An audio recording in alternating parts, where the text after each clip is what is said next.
The Lightblade strike is one of two new strikes introduced in the Witch Queen.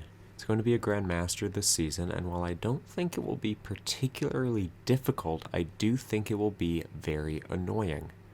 Let's take a look at how this strike actually works. The entrance contains 2 Barrier Knights, 1 right and 1 middle, 2 Revenant Knights, 1 right and 1 middle, and 20 Acolytes which are spread throughout the arena.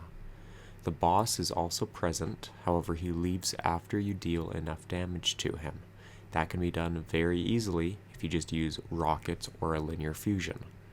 This section can be taken very easily from afar. I prefer to send the boss away instantly, then kill the right barrier and then the middle barrier. The room before the Ferry is an annoying one. When you first enter the room, there are 2 wizards, 2 Barrier Knights, 1 Lightblade Warrior as a Sentinel, and 15 Acolytes. The wizards, barriers, and Lightblade Warrior should 100% be your priority. I found the left stairs by where you enter is pretty good for killing the first barrier, he's up top left, and then you can rotate middle where you enter to kill the warrior and second barrier. When all but 2 enemies die, so for the easiest clear you should make sure these are Acolytes, you'll get 12 more Thrall, 4 Acolytes, and 1 Warrior. This Warrior spawns up by where you enter the room, which is a pretty safe spot. You just have to be careful from when the warrior pops Sentinel, as it is quite deadly. When these 17 enemies, or an equivalent number, die, you'll get another 12 Thrall, 2 Lightblade's Disciples, which are Arc Melee Knights, and another Lightblade Warrior that spawn in the middle of the room. Again, the entrance is pretty safe as all these enemies will just funnel towards you. Once the Disciples and Warrior die, the next area will open.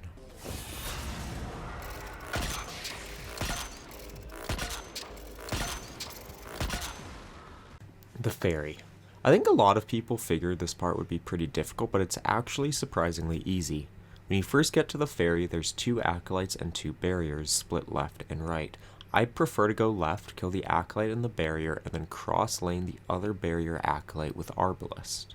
The Ferry won't move until someone steps on it, so make sure you're ready before stepping on. During the first ride, there's 12 Acolytes and 1 Shrieker. You don't really need to worry about the Acolytes, but the Shrieker is an absolute priority. As soon as the Shrieker opens, it needs to die. If you're worried about not being able to kill it quick enough, you can always use blinding grenades or suppress the Shrieker. But then you're using blinding grenades or a glaive in a strike that really doesn't need them for 1 enemy in the first half of the strike. When the Ferry stops for the first time, there are 8 Acolytes and 2 Warriors split left and right. I prefer to go right first and use the stairs as a head glitch to kill the Warrior. For some reason, this Lightblade Warrior is weaker than all others in the strike, which is why I prefer to kill him first just to get 1 enemy that's really easy to kill out of the way. Again, you still have to make sure you're careful about him because if he casts Sentinel, you will get one-shot by his shield and his suppressor grenades also one-shot you. The second Ferry ride will be the hardest part of the Ferry, at least if you don't have an Arbalest or an Invis Hunter. Each bridge, of which there are 4, contains 2 Acolytes and a Wizard, so that's 8 Acolytes and 4 Wizards total. There are 3 Shriekers, one after the first, third, and fourth bridge, and then there's 8 more Acolytes scattered on the left and right between each bridge. Arbalest is your friend here to kill the Wizards and Shriekers from afar. The good thing is that you can take this part very slowly as a portal spawns at the end when the Ferry reaches its destination. This means as soon as you're able to, you can jump off the Ferry and slowly make your way to the end.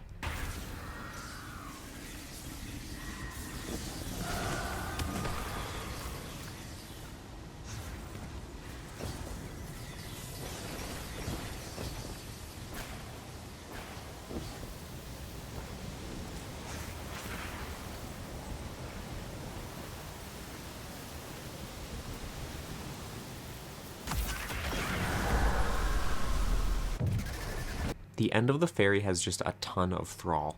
If you're worried about them, you can actually go to their spawn and they won't attack you. This is where the portal actually takes you.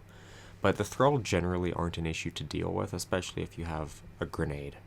I know a lot of people are really concerned about the totems. The good news is if you don't kill any of the enemies at the beginning, none of the remaining enemies will spawn except for the moths. This is obviously easier said than done, but if you have an Invis Hunter on your team, it shouldn't be too difficult to do. You just have to make sure that the Screebs, which will probably follow you, don't detonate. Because if the Screebs detonate, you'll get raiders to spawn, and that just, it goes to shit.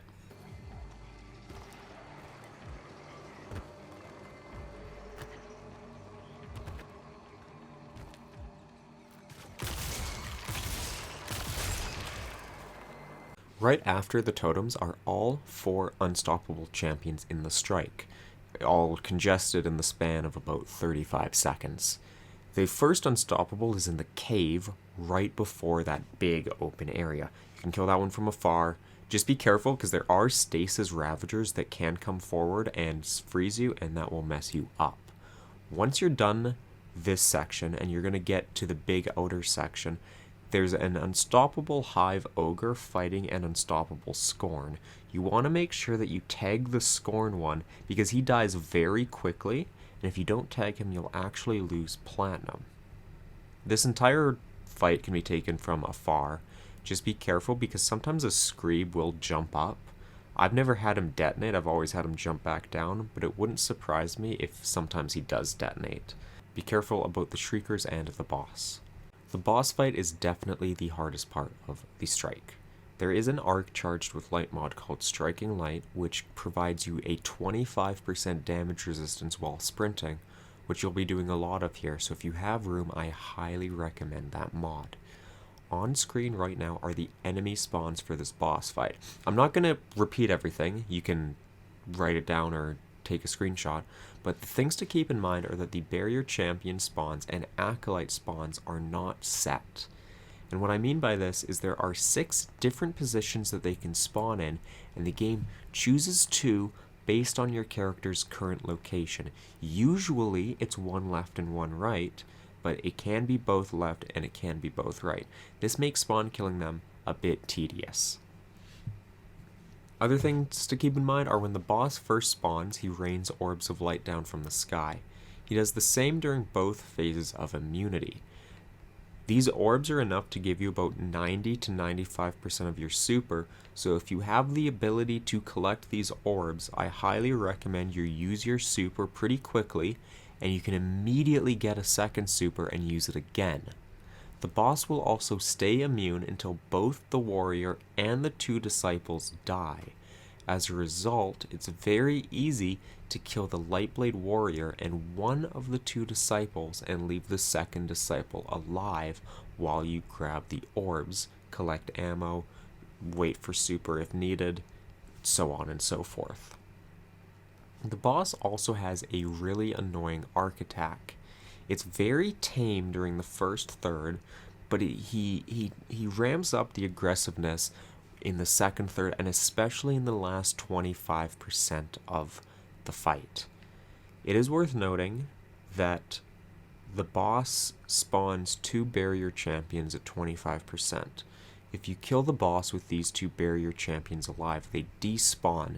In some other strikes like Glassway, they would actually die with the boss. This is not the case here, so if you want platinum, you need to kill these knights. Best of luck with the Nightfall.